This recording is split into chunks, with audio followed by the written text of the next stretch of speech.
Morning, morning, everybody. Here we are again. And my topic of the week is how keeping the peace does not serve you.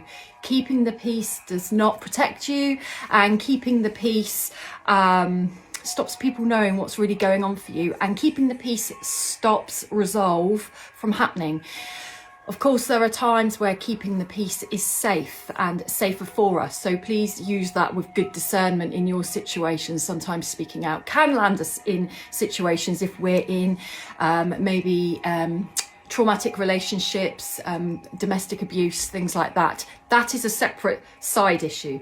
But generally in life, how much have we learned, and we may not even notice we're doing it, to keep the peace and hold back what we're thinking, but then the inner war starts, the inner resentment, and where two people could be very, very close, start to do this, and it's still silent. So you can be in a room and a space with somebody, but there's a massive gap between you because of what you're not saying or what you're both not saying, and actually how that ends up with people going on separate paths.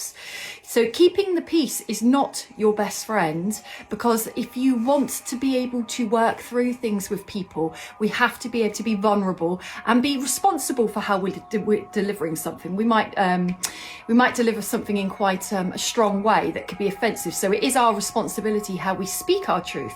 But if we don't speak our truth, we lose ourselves. We lose ourselves in the crowd. We lose our meaning. We lose our authenticity. We lose the flavour of what's important to us.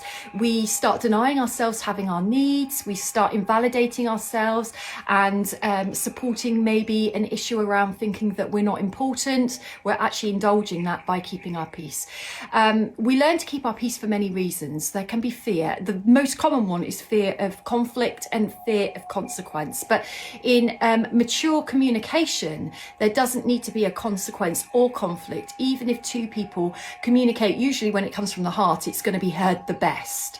And when people communicate, they may still not see each other's point of view or be able to get a resolve, but it's still done in a mature way where there doesn't have to be fireworks or cutting off or abandonment or rejection and all the things that create the reason that we don't speak our truth. So what happens is we would fall into a silence, an internal silence, but that war, that internal conflict that we then have when we don't speak our truth can last for a very, very, very long time afterwards, because we could not bring ourselves to spend 20, 30 seconds expressing something. And I always say to people, it's not about the outcome. If we can remove expectation of how a conversation will go, if we've been honest, we've spoken our truths, knowing full well it may not be somebody else's truth, so we're not forcing it on somebody, but we're speaking up from our point of view, and we're honouring our beliefs. It's okay if a situation falls apart. You know, the big thing at the moment, let them. But there is truth in that. When we surrender, we let go of control. We don't need things to be a certain way. I mean, another reason we may not speak our truth is because we're desperately holding on to people, because we're fearful of being alone or loss or rejection or abandonment. But the beautiful thing about that, if you know that's why you don't speak your truth, there are the nuggets of healing that you need to work on in order to be able to speak your truth. So that if somebody turns their back on you because you spoke something really important to you about how you felt and they don't want to know, open the door for them and let them go. It's not a loss, it's a gain. But obviously we live very much in a very traumatized world globally. We are deeply wounded individuals.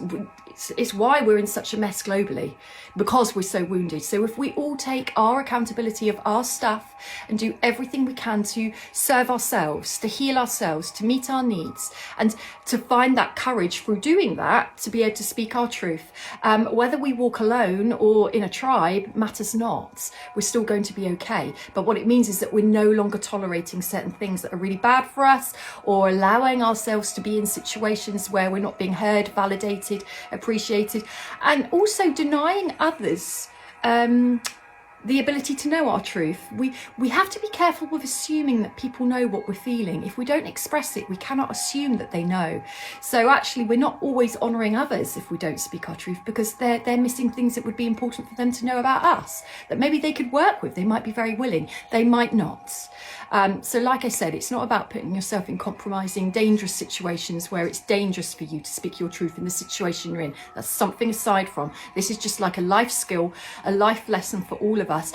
Even take a moment today to notice how much you hold in and don't say what you're feeling, because it could be more than you realise and it could be automatic. But I wonder how your internal world is doing. I wonder what frustrations, angers, resentments, bitternesses, hurts, all the rest of it are going on inside, but on the outside it's not known about. So our authenticity, our genuine self, is bringing our inner world to the outer world and not hiding and holding back. Obviously, how we deliver our truths is very much our own responsibility, and we have to be okay that other people may not see it our way, or we might get new information that changes what we believe our truth is. Wonderful, wonderful, wonderful, win, win, win.